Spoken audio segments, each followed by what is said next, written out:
At my parents' anniversary dinner, there was no seat for me. My aunt laughed. Oh well, you can stand. You drifted from the family anyway. So I sat at the bar while they took group photos with the cake. Hours later, the manager came over. Your parents said you were covering the $4,800 celebration bill. I just stood up, finished my drink, and said, sorry, I left my wallet in the car. Then I walked out and heard my mom shout, who's going to settle the bill? At my parents' 40th anniversary dinner, there wasn't a seat for me.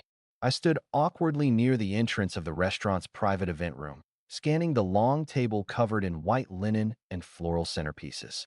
There were exactly 14 chairs, every one of them occupied or labeled with a name card. None had mine. My Aunt Claire, already half a glass deep into Chardonnay, caught sight of me hovering like a ghost. She chuckled, lifting her glass in mock sympathy. Oh well, she smirked, loud enough for the nearby table to hear. You can stand. You drifted from the family anyway. A few cousins laughed politely. My father, seated at the head of the table next to my mother and younger brother, didn't even turn his head. I swallowed hard and gave a tight smile. Nice to see you too, Claire, I muttered, and turned on my heel. Instead of making a scene, I made my way to the bar. It was just a few feet outside the private room, but might as well have been another universe. While they passed around champagne and snapped group photos with the two-tiered cake, I sat on a stiff bar stool nursing a whiskey neat. I should have left. God knows I had every reason to. But something inside me, some pathetic, dying ember of loyalty, kept me anchored to that spot. I kept watching them laugh and pose like some perfect picture of familial harmony. As if I hadn't bailed them out of debt last year. As if I hadn't paid for half the damn dinner they were toasting at. My brother raised his glass in a toast. To family, he declared, grinning. The irony almost made me choke on my drink. 2 hours later, I was still there, scrolling on my phone, when the manager approached. He looked uneasy, like someone delivering a message he'd rather not carry. Excuse me, sir, he said. Your parents mentioned you're covering the bill for tonight's celebration? I blinked. What bill? The event total came to $4,827.50, he said, showing me the invoice on a small clipboard. They said you were the one handling payment. I looked through the glass doors. My father was cutting the cake. My mother was clapping. Not a single one of them even glanced in my direction. I stood up slowly, drained the last of my drink, and smiled at the manager. Sorry, I said, reaching for my keys. I left my wallet in the car. And then I walked out.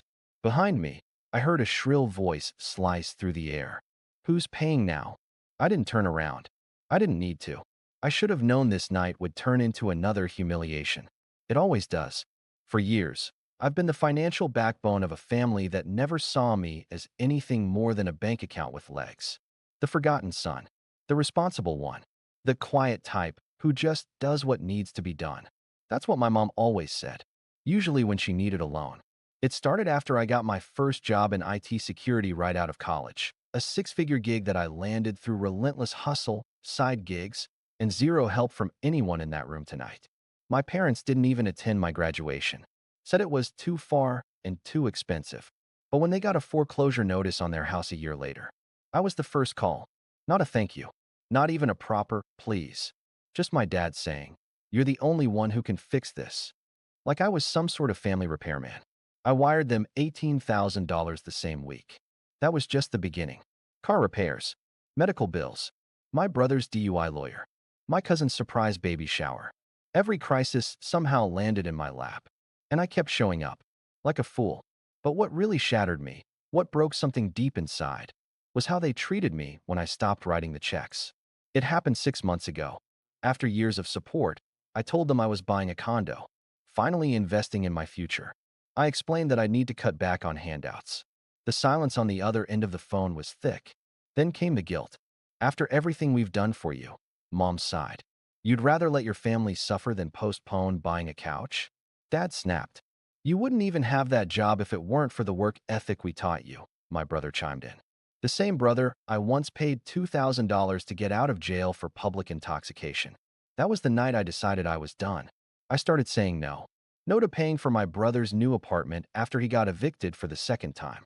No to loaning my parents money for a cruise they swore was for Dad's health. No to funding yet another one of my cousin Olivia's MLM schemes. And the colder I got with my wallet, the colder they got with their affection. Family dinners stopped. Group chats died. I wasn't invited to birthdays. When my uncle passed away, I found out through Facebook. So when my parents invited me to their 40th anniversary dinner, the first invitation in months, I thought maybe things had changed. Maybe this was an olive branch. Maybe, just maybe, they missed me. But no, it was a setup. I wasn't listed on the official RSVP. There was no name card for me at the table. And then, like salt in the wound, Aunt Claire delivered her little dagger. You can stand. You drifted from the family anyway. And they all laughed. Like I was the joke. And yet, I still stayed. Sat at the bar like an idiot, clinging to that last thread of loyalty. Watching them pose for pictures with a cake I probably paid for. Drinking expensive champagne while pretending they hadn't iced me out of their lives the second I stopped acting like their personal ATM. Then came the final insult. The $4,800 bill dumped on me like I was some background extra in their fake little play. That's when I realized something. They didn't see me. Not as a son. Not as a brother. Not even as a person. Just a resource. And when a resource stops being useful, you discard it. So I walked out. For the first time in my life. I let them clean up their own mess. But that was only the beginning. Because if they thought walking out on that dinner was the end of the story, they had no idea what was coming. I didn't hear from them for 2 days. No calls. No texts. Not even one of those fake friendly emoji reactions my mom used to send when trying to manipulate me back into the fold. Just silence. Thick, strategic silence. But on the third day, the mask slipped. My phone lit up like a Christmas tree. First, it was Mom. 5 missed calls in 1 hour. Then Dylan, my golden child of a brother, calling twice back to back, something he never did unless he wanted something expensive. Then Aunt Claire, texting. You need to apologize. Your behavior was humiliating. That dinner was for your parents, not you. Right. Because celebrating their 40th anniversary by excluding one of their sons and then making him pay for it was totally acceptable. By noon, a group chat appeared, titled, I kid you not, Family Responsibility. The message read, We were deeply embarrassed by your stunt. Walking out like that was childish. You humiliated your father on a very important night. The manager said the bill is still unpaid. You committed to covering the costs. We are asking you to make this right by the end of the week. Family is family. No greeting. No apology. Just the same passive-aggressive tone I'd been hearing since I was old enough to spell my name. No one acknowledged there had been no seat for me. No one acknowledged Aunt Claire's dig. No one said, hey, maybe we could have handled this differently. And that was when something shifted inside me. Not a flicker. A fire. Because here's the thing. I had always been the fixer. The bridge. The peacemaker. The one who quietly paid the medical bills, the car repairs, the overdue rent. I was the guy who sent birthday gifts even when no one remembered mine. I'd funded Dylan's second failed real estate license exam, and I never even got a thank you. But that day, that message, that was the final insult on a graveyard of betrayals. So I began to respond, not in words, but with action. First, I emailed the restaurant manager directly, attached screenshots of our messages, the lack of formal agreement. I pointed out that I had never signed or agreed to cover the celebration. His response came swiftly. Thank you for the clarification. We'll be updating our records and contacting the original booking party. Translation, the bill, all $4,827 of it, was now my parents' problem. Next, I took to Facebook. I wasn't planning to go public, but something in me wanted the silence to end. So I wrote. For years, I gave everything I had to a family that only saw me as a source of money. I paid for surgeries, bailouts, car repairs, even a vacation once. But when I said no for the first time, I was excluded. At my parents' anniversary dinner, which I wasn't even seated at, I was expected to cover a $4,800 bill without a word of thanks. I walked out, and I don't regret it. Walking away isn't betrayal. Sometimes it's self-preservation. I hit post and closed the app. By morning, the post had 4,000 reactions. Old classmates commented, You always were the quiet one, but the realest guy I knew. Ex-coworkers wrote, Same thing happened to me. Respect for speaking out. Even distant cousins I barely remembered messaged me privately. Honestly, we've always seen how they treat you. You're not crazy. Then came the message that made my stomach churn. It was from the bank. Apparently, someone had used my personal information to open a new credit card account in my name. The card had been maxed out. $6,200. I requested a full transaction history. Charges included first-class airline tickets, a new 65-inch OLED television, 3 separate Amazon orders totaling $1,100, and, cherry on top, a romantic cruise deposit for $1,800. All made within 3 days before the anniversary dinner. I didn't need a detective to tell me who did it. They were planning to trap me with that bill all along. I could have screamed. Instead, I drove right back to the place I swore I'd never return, my parents' house. The same house I once saved from foreclosure. Mom opened the door. She looked stunned. "Brian," she said, stepping back like she'd seen a ghost. "No hug," I asked calmly. She stammered. "We didn't expect." "You expected the money," I interrupted. "Always the money." She opened her mouth, but I raised my hand. "I'm not here for a scene. I'm here to talk about the identity theft." She blinked. "What?" "A card was opened using my information, without my consent." "That was," she fumbled. "Your father thought it would be easier to." "To what?" I snapped. "Use my name on something I never agreed to? Max out a card behind my back. You thought I'd just pay it without noticing." Behind her, my dad appeared in the doorway. His arms crossed, voice firm. "You always helped before. What's different now?" "What's different?" I laughed coldly. "You threw me out of my own family dinner and sent the bill to me without even a seat at the table. You used my name to fund your cruise and your goddamn new TV. What's different is I finally see who you are. We're your parents," he barked. "We gave you life. And I gave you my savings," I shot back. "I gave you my 20s. I gave for years, but the moment I needed space, I was pushed out." Mom's voice cracked. "We were counting on you. You were using me." I pulled a folder from my coat and handed it to them. "Affidavit. Bank statements. Filed a formal report with the bank. You have 48 hours to resolve this, or I'll escalate through formal channels. And I'm prepared to take all necessary legal steps." "Don't do this," my mom whispered, her voice small. "I didn't do this," I said quietly. "You did." I turned to leave, and that's when I heard it. From behind me, my father's voice. Cracking. "Who's paying now?" I paused in the driveway, turned back, just enough to meet his eyes. "You are," I said. Finally. Then I walked away. I wish I could say walking away from that house felt like a movie ending. Clean, triumphant, cathartic. But truthfully, it felt like my lungs forgot how to breathe. I got into my car and sat in the silence for a long time. No music, no GPS, just the distant hum of my parents' neighborhood, the one I'd helped save more than once, now completely behind me. My phone buzzed. "Mom. Brian, let's talk. We didn't mean for it to go this far." Blocked. Dad tried next. "If you go through with this, you'll regret it. Family doesn't turn on family." Blocked. Then Dylan, my brother, the golden boy, the one who always knew how to twist the knife. "You've made your point. Now grow up and fix this. You owe them. We all know it." I stared at that message for a long time. Then I opened my banking app and transferred 1 cent to Dylan's Venmo. Caption: "Here's everything I owe." Then I blocked him too. The next 2 weeks were a storm. I filed a full identity theft report with my bank and froze all my credit. I had to sit through hours of paperwork, calls with fraud departments, and verifications. But I wasn't just doing it to protect myself. I was sending a message. I'm no longer available for financial support. Then, just as I thought things might cool down, the universe threw gasoline on the fire. A friend from college sent me a screenshot from Facebook. It was a post from my cousin's page, which I'd been blocked from years ago for refusing to invest in her essential oil pyramid scheme. The post was a long rant about certain people in the family who had lost all sense of decency and were calling out their family publicly.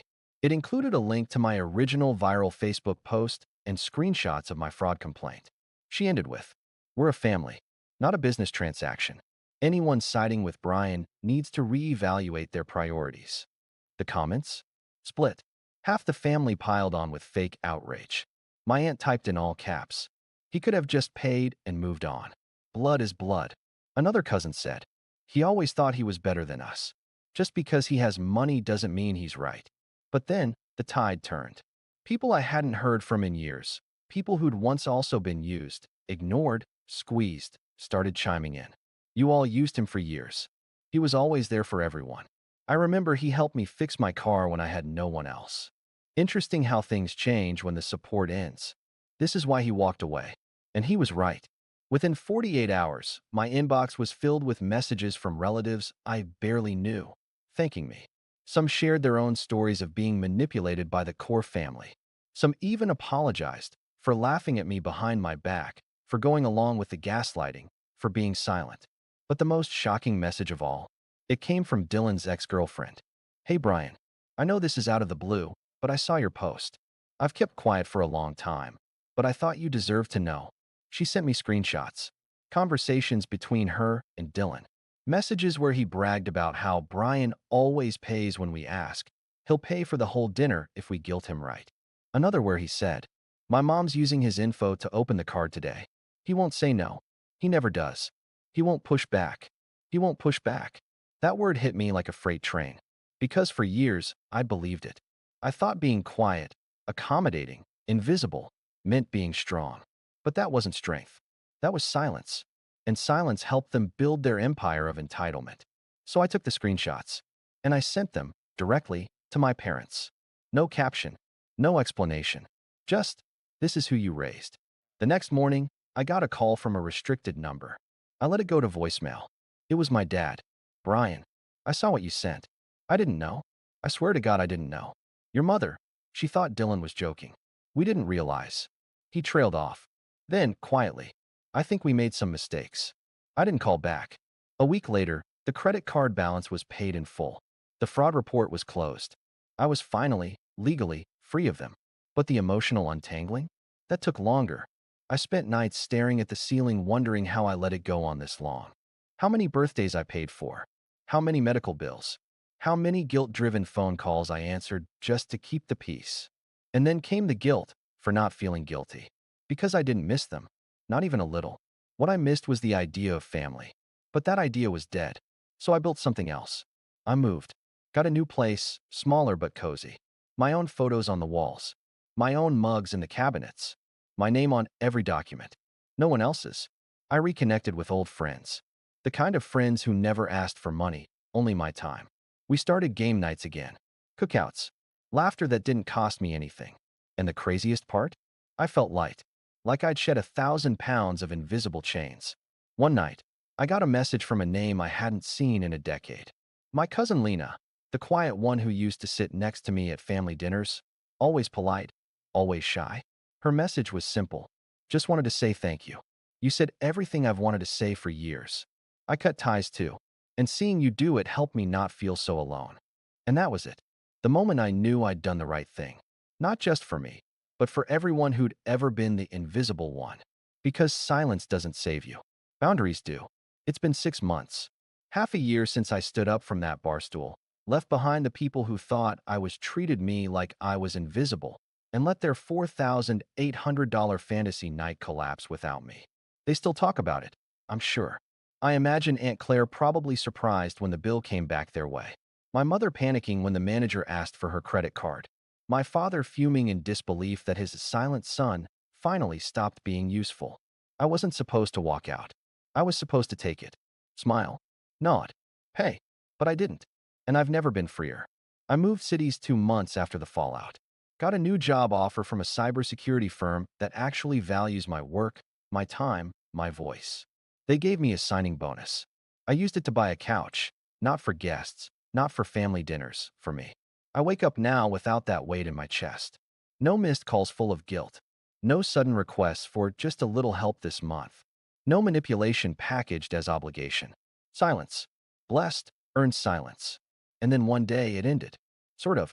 A manila envelope arrived at my new place. No return address. Inside, a handwritten note. From my father. "Brian, I don't expect forgiveness, but I owe you the truth." He admitted it all. That they knew about the card. That Dylan wasn't joking. That my mom told him to just wait it out, because Brian always caves eventually. But then I walked out, and I didn't come back. And for the first time in his life, he had to deal with consequences. The bank froze their accounts after confirming the misuse. Their cruise was canceled. They lost their deposit. But worse, the story got out. That post of mine, it didn't just go viral among friends. Someone sent it to my dad's work contacts, to his church group, to people who used to admire him. He didn't write to apologize. He wrote because he was broken. I thought I was the patriarch, the provider. But it turns out, I became someone who only took, not gave back. And the one person I depended on most was the one I dismissed. He enclosed a photo, a real one, not photoshopped, not posed. It was the only known group shot from that anniversary dinner, the one I wasn't invited into. There they were, my parents, Dylan, Aunt Claire, some cousins. And right there in the middle, an empty chair. No one sat in it. No one filled it. He'd asked the photographer to leave it that way, just in case you changed your mind and arrived late. Bullshit, but poetic. I didn't respond. I didn't need to, because I've learned something. Closure comes from finally choosing yourself. It comes from knowing you were right to walk away, from realizing that love without respect is just control dressed up in tradition, from no longer defining yourself by what you can give to people who only take. A few weeks ago, I saw Dylan's name pop up on LinkedIn. Unemployed. Again. I didn't laugh. I didn't smile. I just scrolled past. Because that's all he is now, a name. He's someone from a chapter I've closed. A ghost from a past. And my mother? She finally reached out too. Sent a message through a mutual acquaintance. We're selling the house. Things haven't been the same since you left. No kidding. You kick the foundation out of a house long enough, it crumbles. That foundation was me. But here's the thing. I'm not rebuilding theirs. I'm building mine. With new friends, new boundaries, a new definition of family. One that doesn't come with invoices. Sometimes people ask me if I regret how it ended. If I wish I could go back, say something different, do something softer. And here's what I tell them. I don't regret walking away. I regret not doing it 10 years earlier. Because when I walked out of that dinner, I wasn't leaving my family. I was escaping them. And every step since has been freedom.